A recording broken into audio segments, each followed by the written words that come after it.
And we are on. Welcome to the Mindset Lounge. I'm Raluca and together with Sally Mady, we explore a wide range of topics to support you in finding your unique path to a healthier mindset. And today we are going to do this differently. I'm actually going to interview Sally. Good morning, Sally. How are you today? Good morning, Raluca. I'm very good, thank you. Awesome. To warm up a little bit, tell me a few words about you and what you do, please. I am Sally. I am a mom to two beautiful kids, and I am a certified coach besides being an entrepreneur. And I help working moms who feel frazzled to feel fabulous. And these moms usually spin all plates in life and they don't have time for themselves. So I support them to thrive, not just survive. And I do that with sincerity and not illusion. Oh, this sounds amazing. Amazing. What inspired you to become a coach? My life inspired me. So coaching has changed me personally and changed the way I was thinking and behaving. I felt that change has improved my general well-being and my relationship with others and especially with my kids. So I've decided to qualify to help other moms feel that change. I was always a people pleaser, and that made me feel guilty for wanting to own my own time for self-care, for looking after myself, for recharging myself. And that lived with me for a long time and it stressed me a lot. So through my coaching, it started as a personal development course, but then I found my passion and how it changed me. It inspired me to I help change the lives of others as well. I love the word you use, passion. I think it's important to start from that place. Could you describe a typical day in your life as a mom? Mondays, that's my Mondays.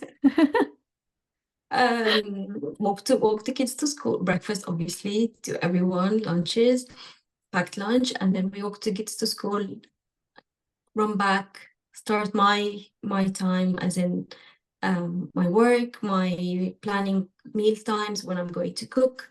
I plan my workouts because this is essential for me. And usually after school, pick up, we're somewhere. Drop-offs, pickups, football clubs until maybe 6:30, 7 o'clock every evening. And then I'm knackered. Yeah. That's the usual. It sounds quite busy. It's the term time is quite hectic, but I make the most of the holidays, if I'm honest. Not doing all the pickups. And it took us a while to figure out how we can do it as a team. Yeah. Me and my partner, and also with the children. As they get older, it's very important to introduce them to some chores and some things, little things that they could do just to help.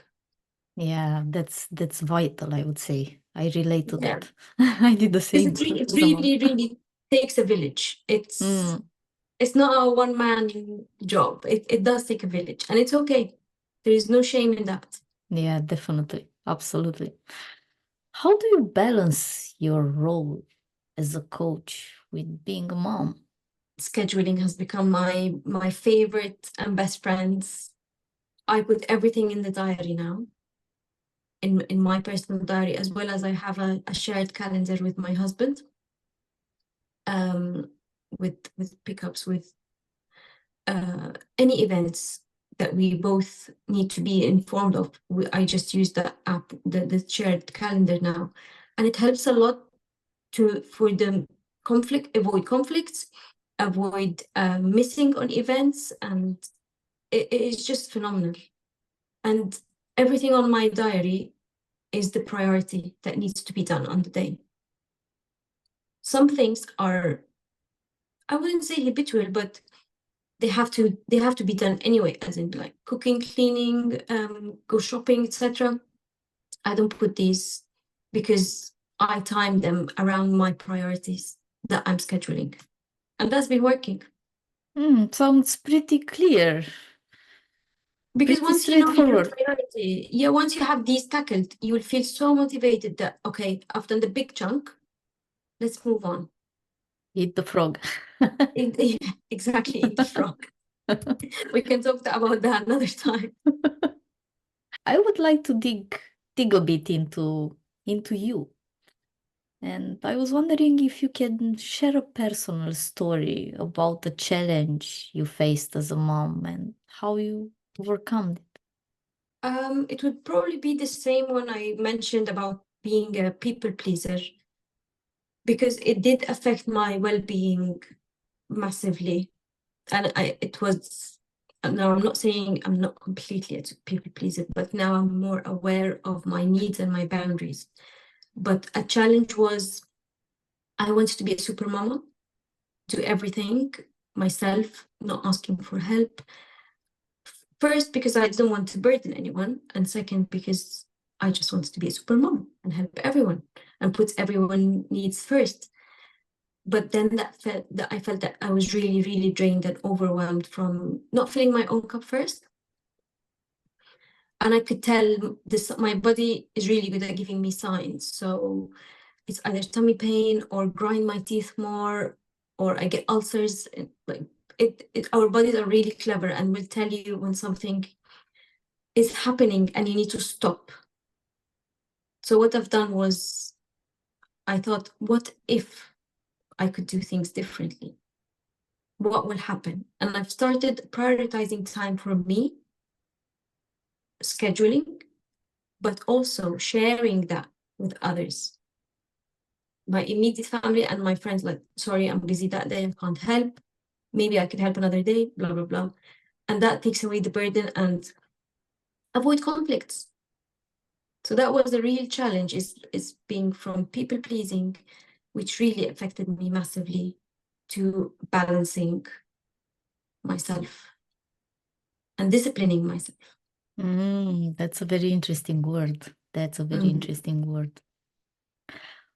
What do you think? What are some of the most common challenges that mom come with to ask for help?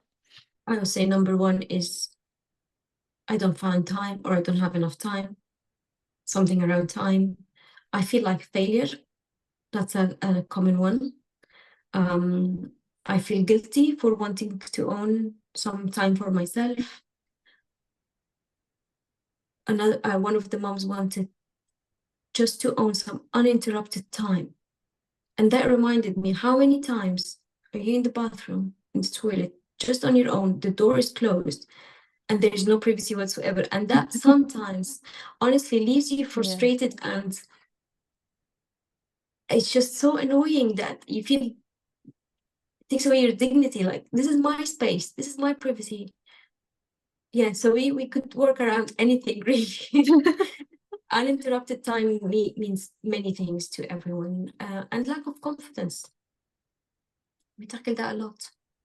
I'd say time management, self-care, confidence are really what moms come to most sessions with. Okay, let's move on. Tell me if you have a success story, either from your life or a success story of one of your clients. My recent client, a beautiful mom of two girls, and wanted to have 2 hours a week just for herself. And she felt tremendously guilty for asking for that time to start with her partner, who, and especially what makes it difficult is when your partner has more time. You think your partner has more time off than you. When they're going to work, they're going freely without two kids in their hands, or you might be thinking they're meeting a friend. And when you have that thought that they have free time more than you as a mom, it complicates things, and it makes you feel like life is unfair. And this is what she felt. Life is unfair. But through steps and strategies that we used, she had a beautiful chat with her husband, and she made it clear that she really needs to go swimming for 2 hours a week, because this is time that will recharge her. And it happened. And she was craving an evening where they're both energized to go out for dinner. And again, it happened. So it told her that with communication, with boundaries, and with just the confidence to ask for what you need, things could change. Just focus on what you can control. It sounds so nice. I can imagine the relief once you get that the time that you're craving for and that activity that you're craving for. It was amazing to receive a message from her saying, guess what, I went swimming today. And she actually walked to the swimming pool to have more time on her own with AirPods. And simple things make a huge difference. Yeah. And she was so energized coming back with the kids and the toddler. And it does make a big difference if only we realize. Yeah, true. We have a saying in Romania, action, drop by drop, you fill a lake. And I think it's similar with what you said. Next question. How do you look after yourself? My non-negotiable is my gym time, my workouts. I wouldn't call it addiction, but it's really my time where my brain knows there's no phone. There is random people in the room. Now they're more than like that. We become close. Be yourself.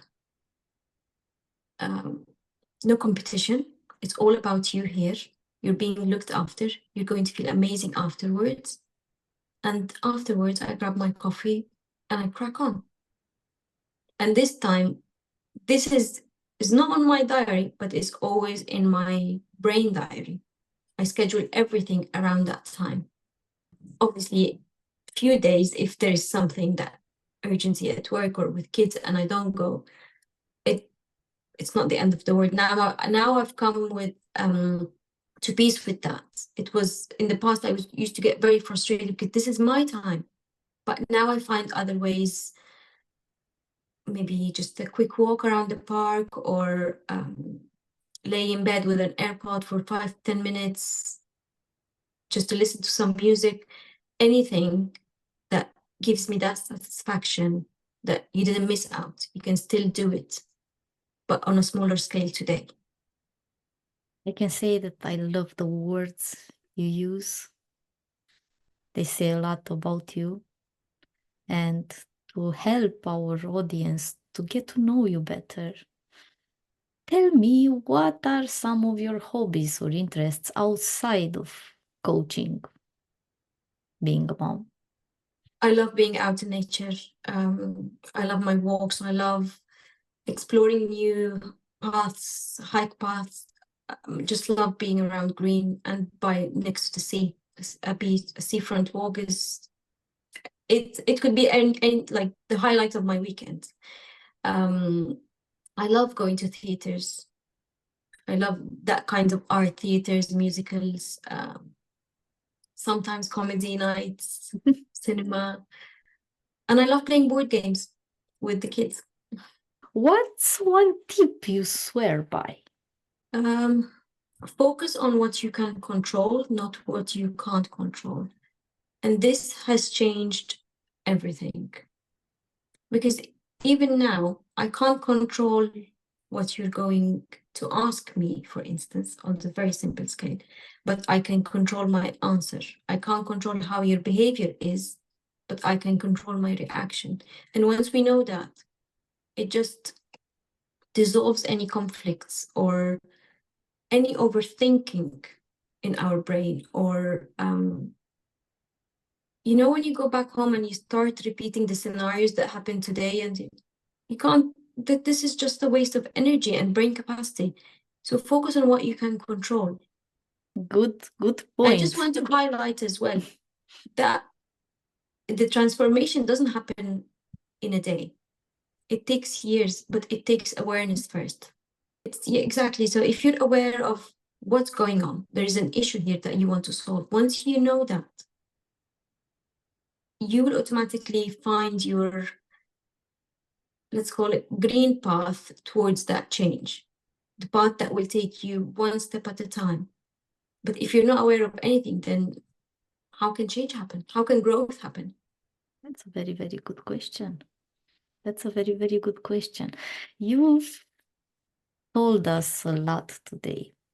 However, I would like you to spill the beans and give you our audience something to think about, and why not try. So my next question is, how do you manage feelings of guilt, because you mentioned guilt earlier, or inadequacy as well? So we mentioned guilt today many times, and that has come in relation with me being people pleaser, as I have mentioned on various times, because it really is draining and takes a lot from your energy. And I felt most guilty for wanting to own my own time or do something for myself. And the conversations kept repeating in my head, oh, I wish I did this, or maybe I shouldn't have gone to the gym today and did this for this. And it's just the cycle, the vicious cycle that you put yourself in, trap yourself in, I would say, that leaves you drained. How did I get rid of this? Is thinking of, if I didn't think that way, what would be the consequences? What would I feel instead? What would it allow me to do?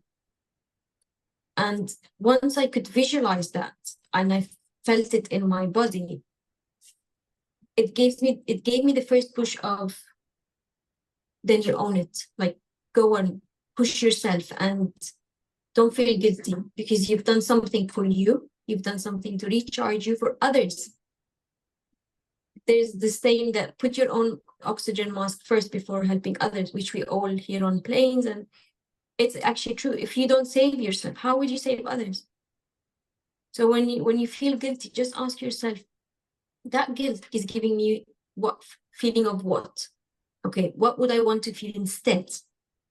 So when you connect yourself with feelings, it's so empowering and will direct you to what you really want and need. This sounds great. You've said the thing with the oxygen mask many times in our podcasts, and I think it's a very insightful association, because if you can't make it, how can you help anyone? How can you raise your kids? How can you take care of your family? Can't do anything. I love that saying, and I somehow visualize it when I say it. Yeah, It's you putting make my me visualize it too. and it just makes it's so powerful to, yeah. Well, if I save someone else and then they can't get out of the plane without my help, like, do you see what I mean? Yeah. There's a connection somewhere. If you just put your own first and be fit and be strong for them, for you and for them, then it's win-win. Yes, it is indeed.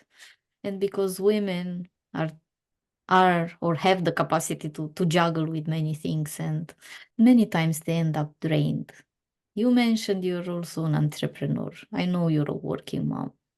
What do you think? What's the most common misconception about working moms? Moms cannot be in leader roles. Moms cannot balance the responsibilities of work and family. They will somehow neglect one or the other, or not perform as they should in one or the other, or as expected. Working moms will never be as great as working dads or dads in general, that comparison of male and females. But it's usually associated with working mom, not a great mom, not the best of the moms. Yeah, I'm with you on that. How do you handle this misconception if it, or when it comes up in your coaching sessions? Obviously, the first step is active listening. So I listen to what they have to say, and we kind of lay it all on the table. And we challenge that misconception with evidence. Okay, what evidence do you have that is true?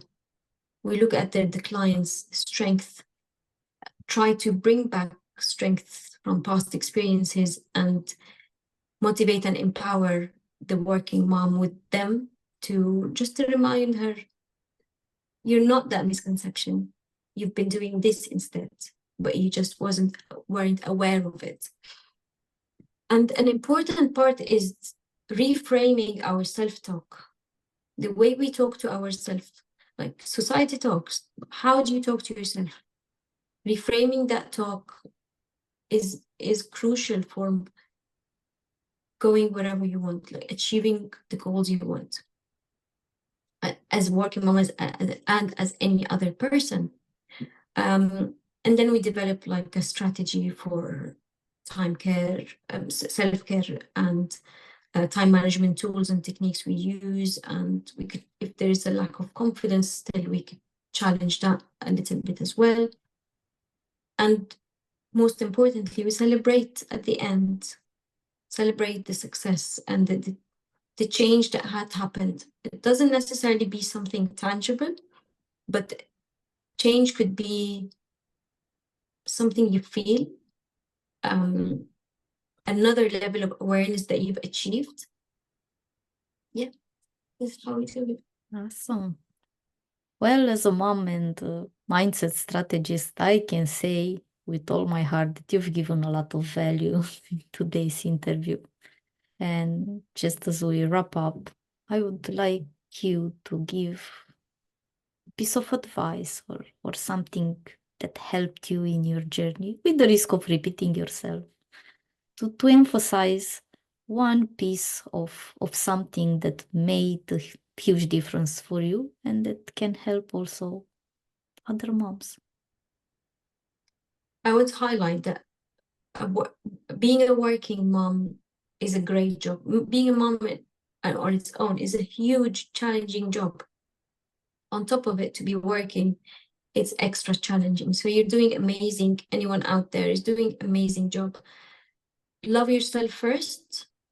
Love what you do, and that will have a ripple effect on your behavior and your thought patterns and on your family, and you will have the most amazing memories with your kids and family to cherish forever. Oh, sounds awesome. Thank you so much. Thank you for joining us on the episode of the Mindset Lounge. We hope you found our conversation both insightful and inspiring. Remember, a healthy mindset is the foundation to a happier life. If you enjoyed this episode, please subscribe, rate, and leave a review. It helps us reach and support more listeners like you. For more resources, check our social links. You can find us on LinkedIn as Sally Mady with 1D and Raluca Prico. And on Instagram, we are on coaching.for.balance and your magnificent mind. Until next time, take care, embrace your journey, and remember, you are worth it. See you next episode.